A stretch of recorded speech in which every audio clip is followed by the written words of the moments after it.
está con ustedes. Proclamación del Evangelio según San Lucas.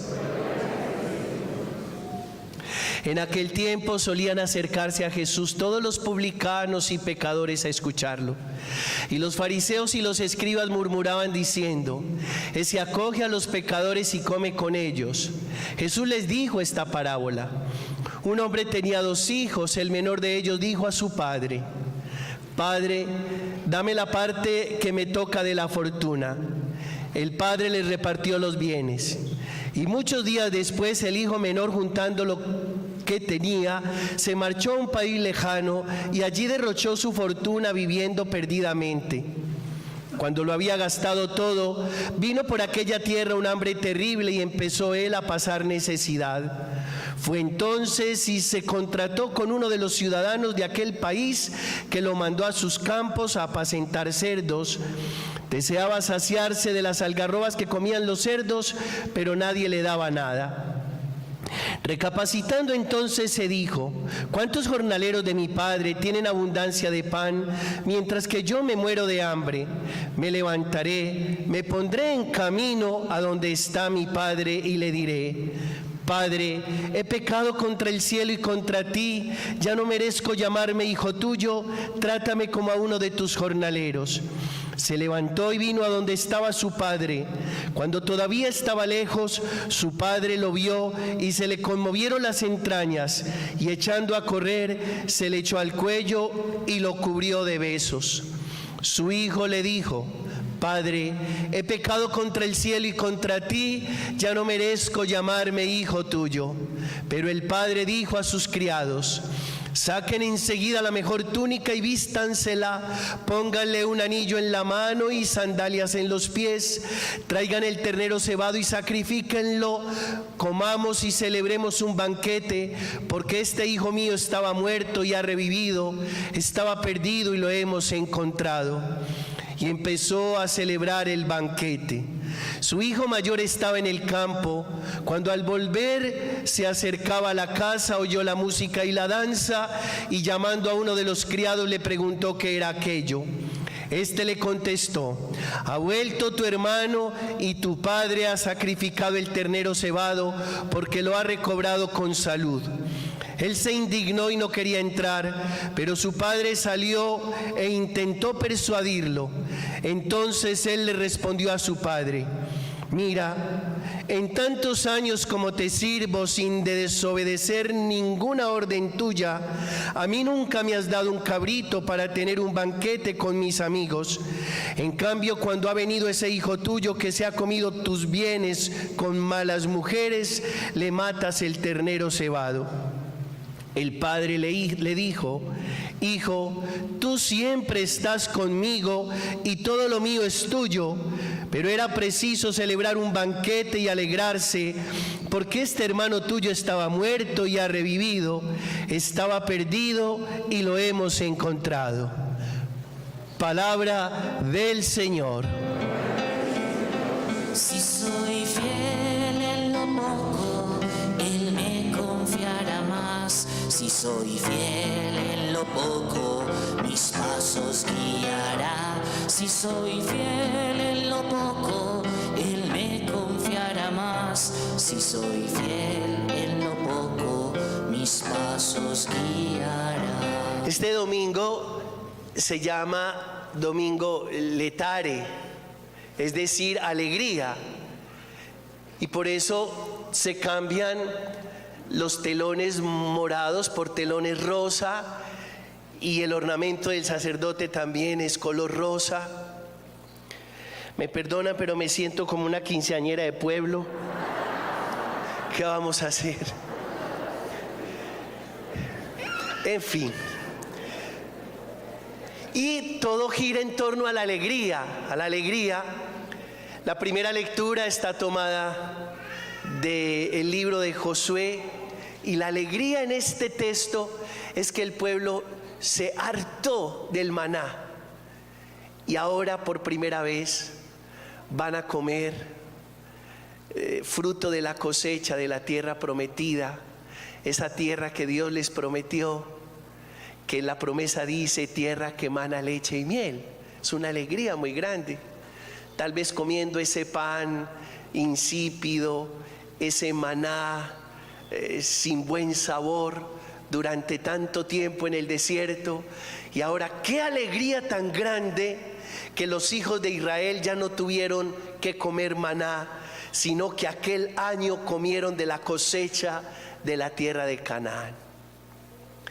La segunda alegría la trae el Salmo y dice: gusten y vean qué bueno es el Señor. Todos.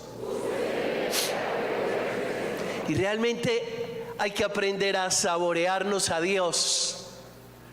El padre Gustavo Vélez, alias Calisto, que escribía una columna en El Colombiano llamada Tejas Arriba, y recuerdan, él fue mi profesor algunos años en el seminario, y él decía: Dios no es un saber, Dios es un sabor. Es decir, Dios no es un concepto, Dios es una experiencia. Y luego la alegría que trae la segunda lectura, que es de la segunda carta del apóstol Pablo a los Corintios, es precisamente esta: si alguno está en Cristo, es nueva criatura. Lo viejo ha pasado, ha comenzado lo nuevo. Hay que aprender a soltar lo viejo. Quien no suelta lo viejo no se merece lo nuevo. A veces cuando uno se está trasteando en la parroquia, los servidores le dicen: padre, ¿y no se va a llevar esto? Padre, ¿y no se va a llevar lo otro? Porque existe esa tentación de que uno vaya de lugar en lugar con las cosas viejas. Y yo casi siempre le respondo: si me llevo lo viejo, no me merezco lo nuevo. Con lo único que trasteo son con las crucecitas que ustedes seguramente van viendo en los videos, porque es una colección que me parece, a mi modo, pues especial. Pero hay que aprender a soltar lo viejo para merecer lo nuevo. ¿Cómo? Bueno, y en el Evangelio también es una alegría que este muchacho volvió. Una alegría recuperar el hijo. Pero en este Evangelio nosotros siempre, sobre todo los más viejitos, este Evangelio lo llamamos la parábola ¿de quién? Ustedes son los viejitos. Todo el que dijo la parábola del hijo pródigo ya está más viejo que los dientes de oro. Bueno, ¿qué vamos a hacer? Pero ya no le decimos la parábola del hijo pródigo, porque hemos descubierto que no es la parábola del hijo pródigo, que es la parábola del Padre misericordioso. Y es verdad, porque el texto, cuando ustedes quieran volver a él en sus casas, en la Biblia que tienen en casa, se dan cuenta que se repite la palabra Padre 14 veces. 14 veces la palabra papá, la palabra Padre. Y yo quisiera aprovechar esta oportunidad para hablar de este buen papá. Y este buen papá que tiene unas cualidades muy especiales. La primera de ellas es que este papá está en casa. Está en casa. Y yo no quiero juzgar los papás que han abandonado la casa, pero sí lamento que la hayan abandonado. No los juzgo, porque cada uno tendrá sus razones. Pero sí lamento que el papá se vaya de casa. Y seguramente, así como los hombres casados tienen muchas razones para irse de casa, yo tengo muchas razones para colgar mi sotana.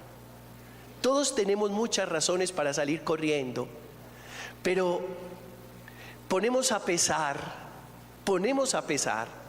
las razones para quedarnos. Siempre habrá razones para marcharse. Siempre habrá razones para dejar el hogar, siempre. Pero también hay razones para quedarse.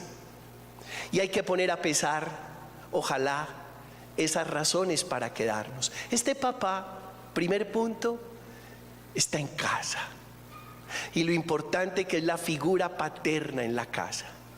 Segundo, este papá es la cabeza de esa casa.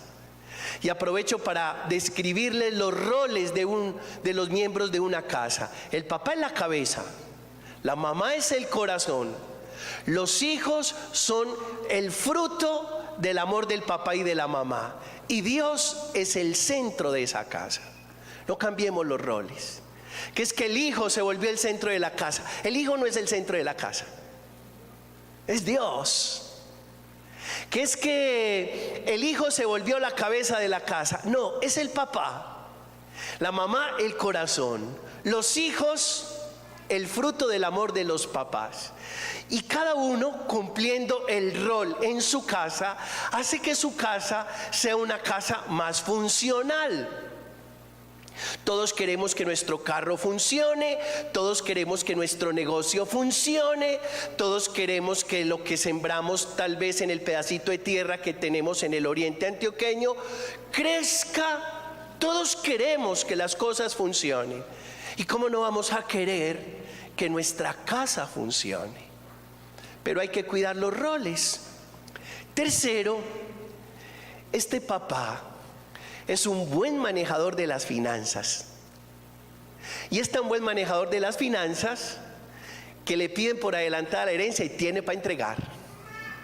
Aunque no está bien, pues pedir la herencia antes de tiempo, eso es pretender que el papá se muera.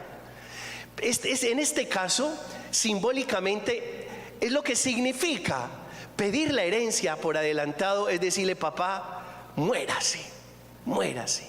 No. A los hijos no hay que darles nada por adelantado.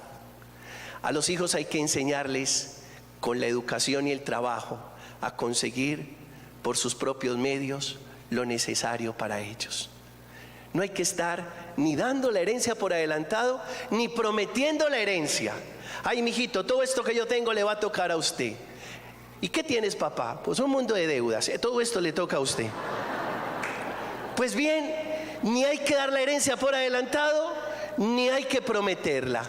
Pero este papá es tan organizado en sus finanzas que pudo darse el lujo, entre comillas, de decirle al hijo: a usted me está pidiendo por adelantado la herencia, tenga lo suyo y tenga lo suyo. Y un buen papá es un buen manejador de las finanzas. Cuarto, este papá es tan bueno que se dio cuenta cuando su hijo podía marcharse. Cuando su hijo estaba lo suficientemente grande, crecido, que podía tomar sus propias decisiones, así sus decisiones no fueran las más acertadas. Y un buen papá da la vida, pero también respeta la libertad del hijo.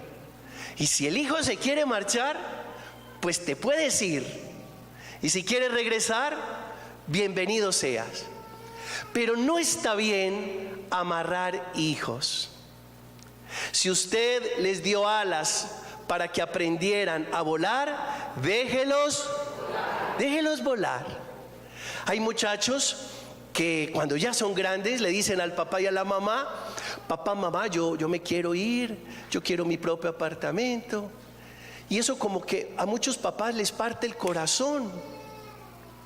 Ah, pero vea este tan malagradecido.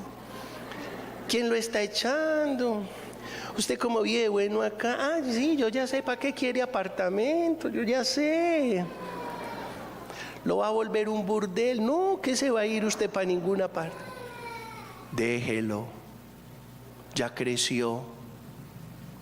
Libertad para dejar marchar y amor para volver a ¿qué?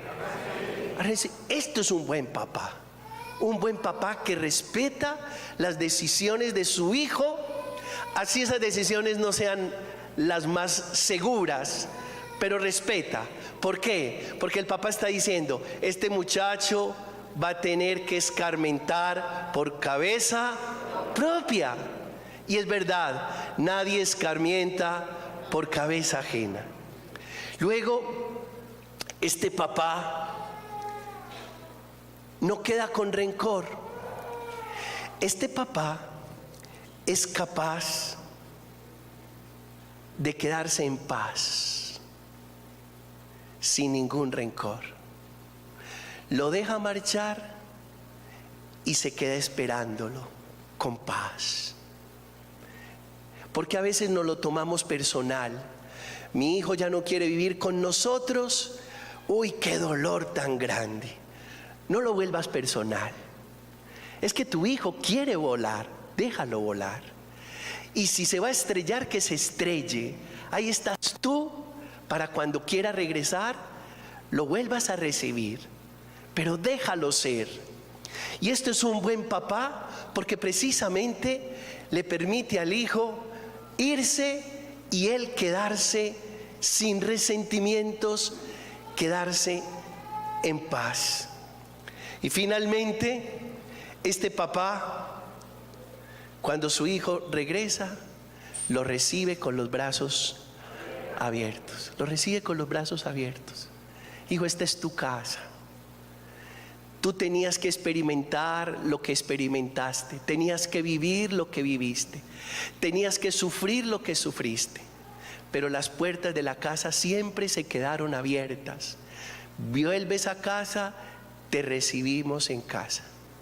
Yo pienso que este evangelio tiene esa belleza, la belleza de un papá bueno, de un papá que da la vida, de un papá que respeta la libertad y de un papá que nunca pierde el amor por su hijo. Levanten la mano los papás, los varones, los papás que están aquí. Levanten la mano. Papás, esto es para ustedes. Dieron la vida, se quedaron en casa. No es fácil quedarse en casa, es un reto de todos los días. Manejan bien las finanzas para que no falte en el hogar lo necesario. Respetan la libertad del hijo cuando se quiere marchar. No hay rencores en el corazón ni lo vuelven personal porque el hijo quiera volar. Y cuando el hijo regresa después de haberse equivocado, las puertas están abiertas porque damos la vida, nos quedamos en casa, respetamos la libertad y sobre todo nos quedamos con el amor intacto para el regreso de aquel que quiera volver. Así que qué bueno que todos aprendamos de esta figura del evangelio, de la parábola del Padre misericordioso. Yo quisiera aprovechar también la oportunidad. ¿Tienen mucho afán? Bueno, entonces como no tienen afán, nos podemos quedar aquí hasta las 2. Bueno, sigamos. Les voy a explicar este cuadro. Este cuadro es la pintura, digamos que la plasticidad del evangelio. Este cuadro es de Rembrandt. No es el original, qué pena. Bueno, pero este cuadro es la figura del Padre misericordioso. En casa, ojalá ustedes puedan sentarse un rato frente al cuadro y orar. Yo me he quedado horas enteras frente a este cuadro orando. Entonces la primera recomendación. La segunda recomendación, hay un libro de Henry Nouwen llamado El regreso del hijo pródigo. Y también es un libro precioso que vale la pena leerlo por esta época antes de la Semana Santa. Henry Nouwen, El regreso del hijo pródigo. Este cuadro tiene varios personajes, pero solo hay 3 que son principales. El primer personaje es el hijo mayor. Y ustedes lo ven derecho, muy derecho. Yo dijera rígido, rígido. Porque es un muchacho que no se ha equivocado nunca, pero que a razón de no equivocarse nunca, se volvió intransigente. Y hay personas que les pasa eso.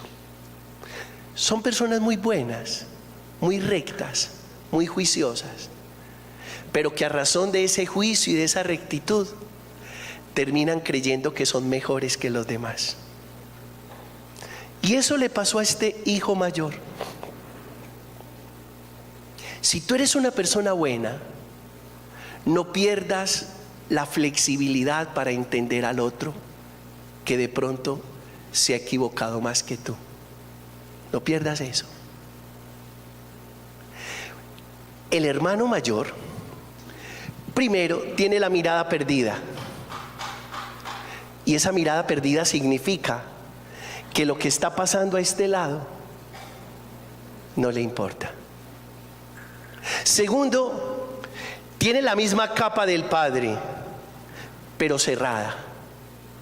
Y tiene la capa cerrada porque no está abierto a la misericordia. Tercero, tiene las manos enlazadas porque no está dispuesto a abrazar al que llega. Ojalá que si tú eres una persona muy buena, nunca cierres la capa, ni enlaces las manos, ni te sientas mejor que nadie, porque eso le pasó al hijo mayor. El hijo menor que está de regreso, está de rodillas, porque está humillado. Y dice el Salmo 50, un corazón quebrantado y humillado, tú no lo desprecias. Sus zapatos gastados, porque ha hecho tantos recorridos por la vida innecesarios que acabó con su calzado. Y cuando uno se va de casa, cuando se aleja de Dios, cuando se va de sí mismo, gasta los zapatos. Y gasta los zapatos innecesariamente. Por eso cuando regresó el papá mandó a que le volvieran a calzar, a que le volvieran a poner zapatos. Porque muchas veces nosotros nos gastamos los zapatos haciendo recorridos innecesarios por la vida. Y este muchacho no tiene la capa que tiene el hermano mayor y que tiene el padre, porque la perdió. Perdió la dignidad de estar en casa y se fue a vivir lejos de casa.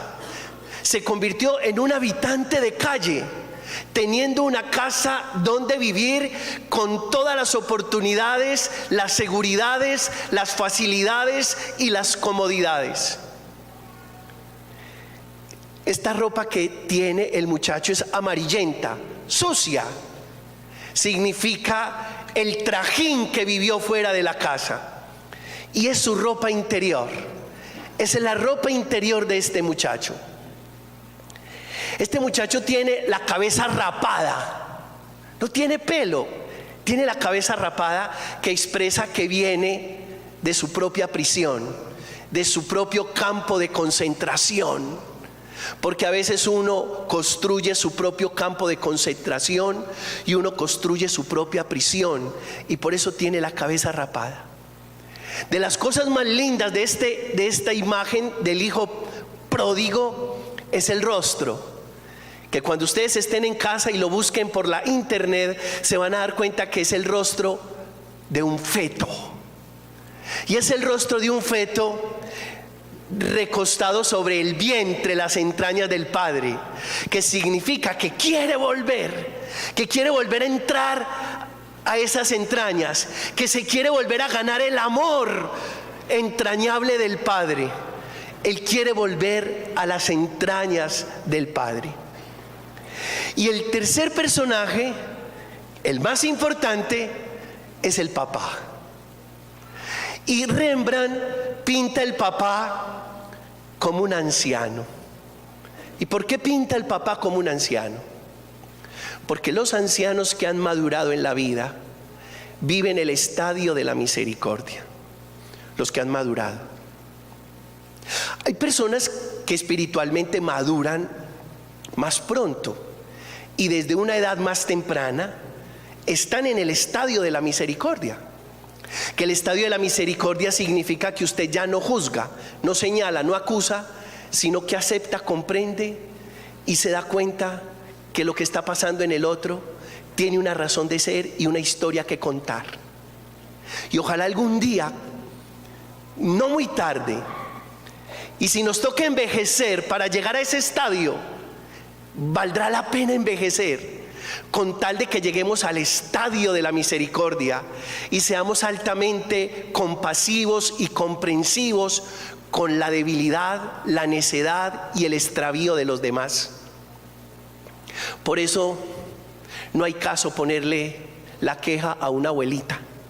No hay caso.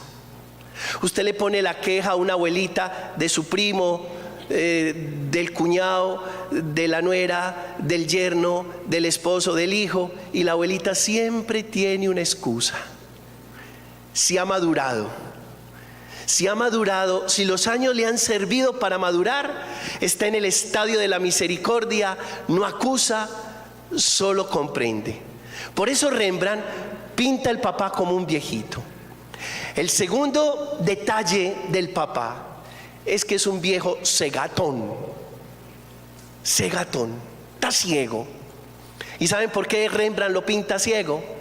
Porque ya este anciano no está mirando con estos ojos, sino con los ojos del corazón.